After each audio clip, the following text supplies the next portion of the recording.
Hello friends, आप देख रहे हैं डिजिटल सूचना। आज का अपडेट है इंडियन एयरफोर्स का, जिसमें फाइनल ईयर स्टूडेंट्स भी अप्लाई कर सकते हैं और टेक्निकल और नॉन टेक्निकल हर ग्रेजुएट के लिए वैकेंसीज हैं। तो चलते हैं हम नोटिफिकेशन की तरफ। इसमें टू टाइप की एंट्रीज हैं, AFCAT entries and NCC special entries. AFCAT entries में थ्री टाइप ब्रांच है, flying, ground duty technical, ground duty non technical. Flying में 69 वैकेंसीज हैं टोटल। ग्राउंड ड्यूटी टेक्निकल में परमानेंट कमीशन के लिए टोटल 39 वैकेंसीज हैं और शॉर्ट सर्विस कमीशन के लिए टोटल 57 वैकेंसीज हैं। ऐसे ही ग्राउंड ड्यूटी नॉन टेक्निकल में पीसी के लिए 27 वैकेंसीज हैं और एसएससी के लिए 43 वैकेंसीज हैं।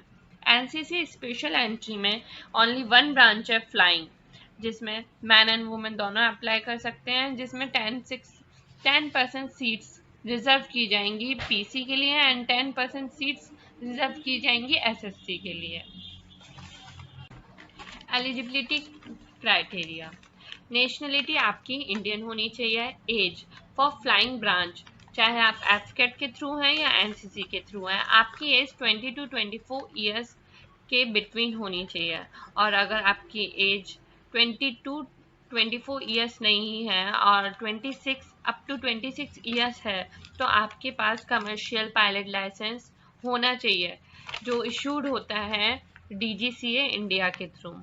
For ground duty technical and non technical दोनों के लिए आपकी एज 20 to 26 ईयर होनी चाहिए। मैरिटल स्टेटस, अगर आपकी एज 25 ईयर से कम है तो आप अनमैरिड होने चाहिए, तभी आप अप्लाई कर सकते हैं।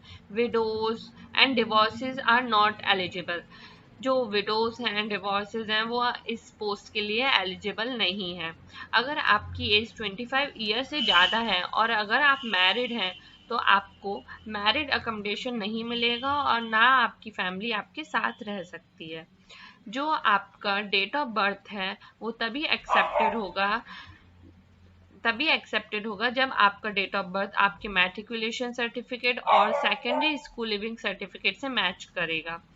कोई भी horoscope, affidavit, birth extract from municipal corporation accept नहीं किया जाएगा।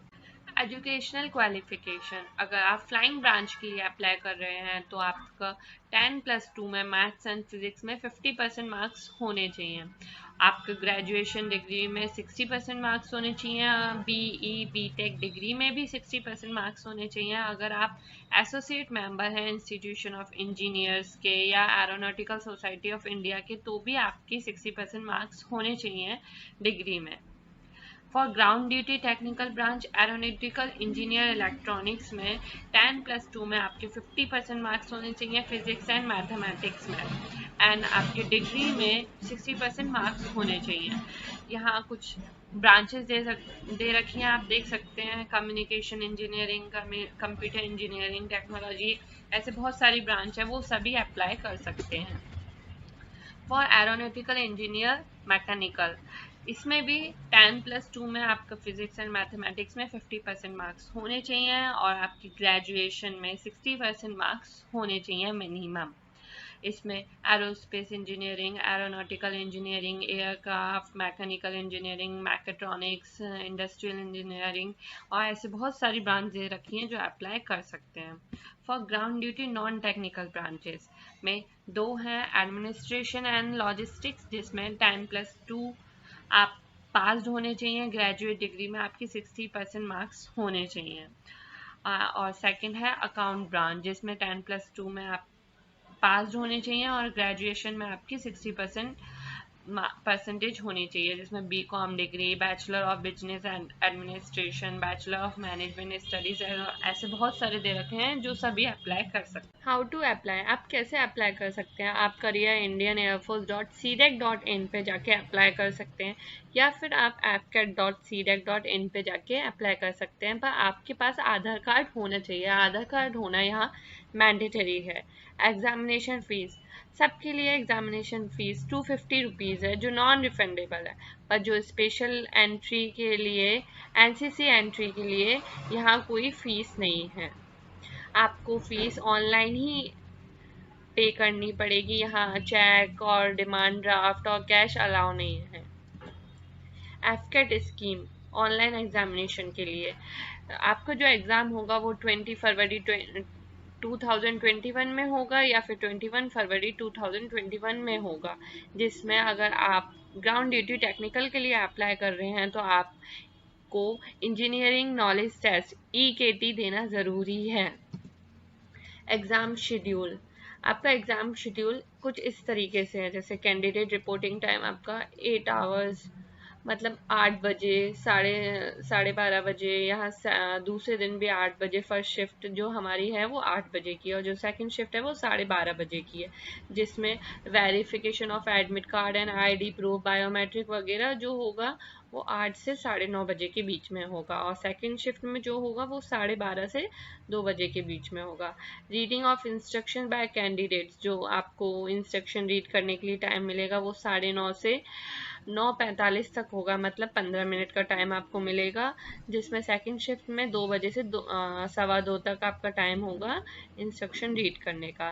सेकंड जो आपका टेस्ट होगा वो एफकेट जो होगा वो 9:45 से 11:45 तक होगा, मतलब 2 घंटे का टेस्ट है। और ये दूसरा जो शिफ्ट में होगा वो 2:15 से 4:15 बजे तक होगा।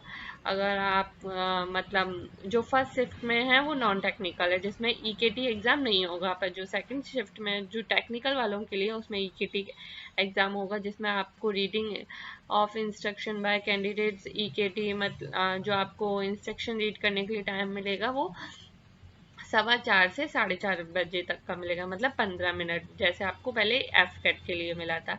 EKT एग्ज़ाम आपका होगा 4:30 से 5:15 तक।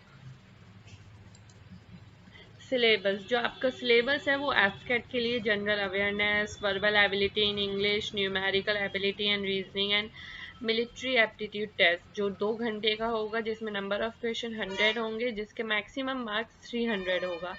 EKT for candidate with one of the choices, जिन्होंने टेक्निकल ब्रांचेस चूज करके एफकेट देंगे उनको EKT देना ज़रूरी है। तो EKT के सिलेबस होगा मैकेनिकल, कंप्यूटर साइंस, जो आपकी ब्रांच है उसके अकॉर्डिंग आपका सिलेबस होगा। ये जो भी आपके सब्जेक्ट्स होंगे, इसका ड्यूरेशन 45 मिनट्स होगा, जिसमें नंबर ऑफ क्वेश्चन 50 होंगे और मैक्सिमम मार्क्स 150 होंगे। दोनों ही टेस्ट में जो क्वेश्चन होंगे वो ऑब्जेक्टिव टाइप होंगे और लैंग्वेज होगी आपकी इंग्लिश, हिंदी लैंग्वेज इसमें अलाउ नहीं है। मार्किंग स्कीम, हर करेक्ट आंसर के लिए आपको 3 मार्क्स दिए जाएंगे और हर इनकरेक्ट आंसर के लिए आपके 1 मार्क डिडक्ट कर दिया जाएगा, और जो आपने अनअटेम्प्ट क्वेश्चन है उनका कोई मार्क्स नहीं होगा।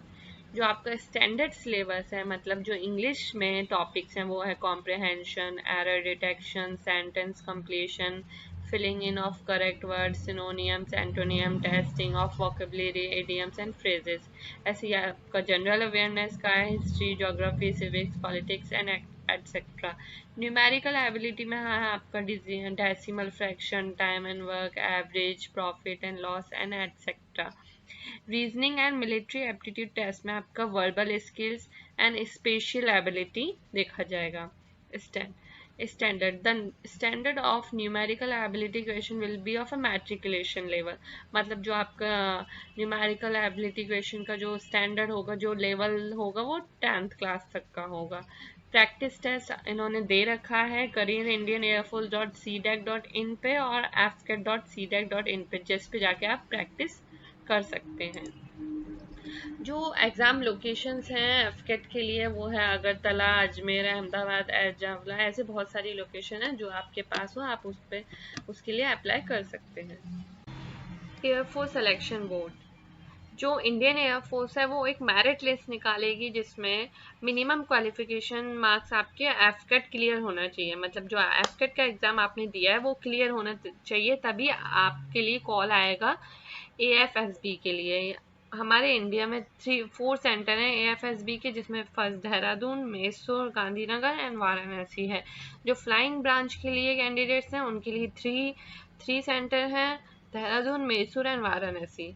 The candidate who have qualified in the written exam are required to choose AFSB date and venue। जो एफकेट का एग्ज़ाम क्लियर करेंगे उन कैंडिडेट्स को खुद ही वेबसाइट पे जाके अपने AFSB सेंटर चूज करना पड़ेगा, डेट भी चूज करनी पड़ेगी और वेन्यू भी।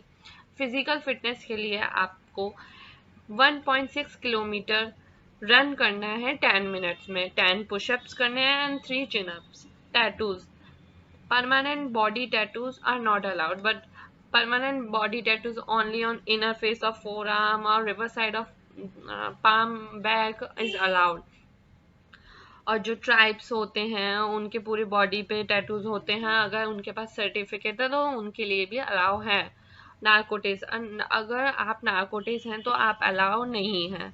यहाँ पहले टेस्ट होता है जिसमें ड्रग्स का देखा जाता है कि आपकी बॉडी में कोई ड्रग वगैरह तो नहीं है, या आप ड्रग्स यूज तो नहीं करते। एयरफोर्स सिलेक्शन बोर्ड पे 2 स्टेजेस में प्रोसीजर आगे चलाया जाता है, जिसमें स्टेज 1 में ऑफिसर इंटेलिजेंस रेटिंग टेस्ट होता है, जिसमें पिक्चर परसेप्शन और डिस्कशन टेस्ट होता है। जो कैंडिडेट ये स्टेज क्लियर करते हैं उनके डॉक्यूमेंट वेरीफाई किए जाते हैं, चेक करे जाते हैं।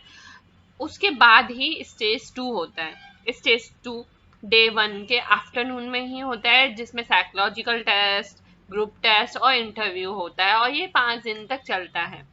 और जो कैंडिडेट फ्लाइंग ब्रांच के लिए अप्लाई करते हैं उनका computerise pilot selection system test होता है, जिसमें उनको एक ही अटेम्प्ट मिलता है और उन्हें वो क्लियर करना पड़ता है। एयरफोर्स सिलेक्शन बोर्ड में आपको कौन कौन से डॉक्यूमेंट्स की ज़रूरत पड़ती है? पहला, आपके पास एफकेट एडमिट कार्ड होना चाहिए, जो आपने एग्जाम दिया है उसका आपके पास एडमिट कार्ड होना चाहिए। आपके पास 10th की मार्कशीट होनी चाहिए, ओरिजिनल मार्कशीट। आपके पास 12th की ओरिजिनल मार्कशीट एंड सर्टिफिकेट होना चाहिए। आपके पास प्रोविजनल डिग्री होनी चाहिए, ग्रेजुएशन सर्टिफिकेट होना चाहिए, और अगर आपने पोस्ट ग्रेजुएशन की है तो आपके पास वो सर्टिफिकेट होना चाहिए।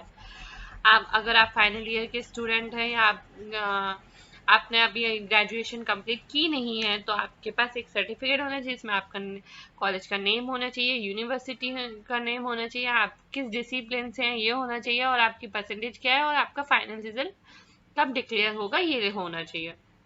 और जितने भी ऊपर डॉक्यूमेंट दे रखे हैं उनकी सबकी आपके पास 2 फोटो कॉपी होनी चाहिए, जो अटेस्टेड होनी चाहिए आपके कॉलेज से। अगर आपके पास एनसीसी है तो आपके पास एनसीसी का ओरिजिनल सर्टिफिकेट होना चाहिए, नो ऑब्जेक्शन सर्टिफिकेट होना चाहिए। अगर आप कहीं के एम्प्लॉय हैं तो, जैसे आप सेंट्रल गवर्नमेंट में काम करते हैं या स्टेट गवर्नमेंट में या पब्लिक सेक्टर, किसी भी पब्लिक सेक्टर में काम करते हैं, आपके पास कमर्शियल पायलट लाइसेंस अगर है तो आपके पास वो ओरिजिनल होना चाहिए, और आपके पास रेलवे टिकट्स और बस टिकट जिससे आपको अलाउंसेस दे सकें, ट्रैवलिंग अलाउंसेस, ये ट्रैवलिंग अलाउंसेस भी देते हैं। और आपके पास आपके पासपोर्ट साइज के कलर फोटोग्राफ की 20 कॉपीज होनी चाहिए, जो लाइट बैकग्राउंड के आगे होनी चाहिए।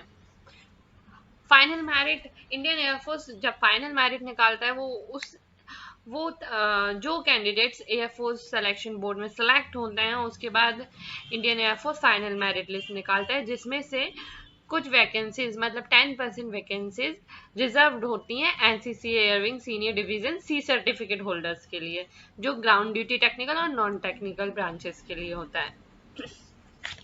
जो कैंडिडेट एयरफोर्स सिलेक्शन बोर्ड में सेलेक्ट होते हैं उनके बाद उनकी ट्रेनिंग होती है। ट्रेनिंग की डेट और ड्यूरेशन इन्होंने दे रखा है। डेट होता है ट्रेनिंग होती है जनवरी के फर्स्ट वीक से स्टार्ट होती है, जो इसमें डेट दे रखी है जनवरी 2022 सारे कोर्सेज के लिए, जिसमें जो टेक्निकल है मतलब फ्लाइंग और ग्राउंड ड्यूटी में जो टेक्निकल है उनकी 74 वीक्स की ट्रेनिंग होती है, और जो नॉन टेक्निकल है उनकी 52 वीक्स की ट्रेनिंग होती है। एयरफोर्स ट्रेनिंग एस्टेब्लिशमेंट पर फिजिकल कंडीशन में आपको ये सिखाते हैं running up to 4 kilometre in 15 minute, skipping, pushups and situps minimum 20, chinups 8, rope climbing 3 to 4 meters and swimming 25। Thank you everyone for watching. अगर आपको पसंद आए तो आप लाइक, कमेंट, सब्सक्राइब जरूर करें।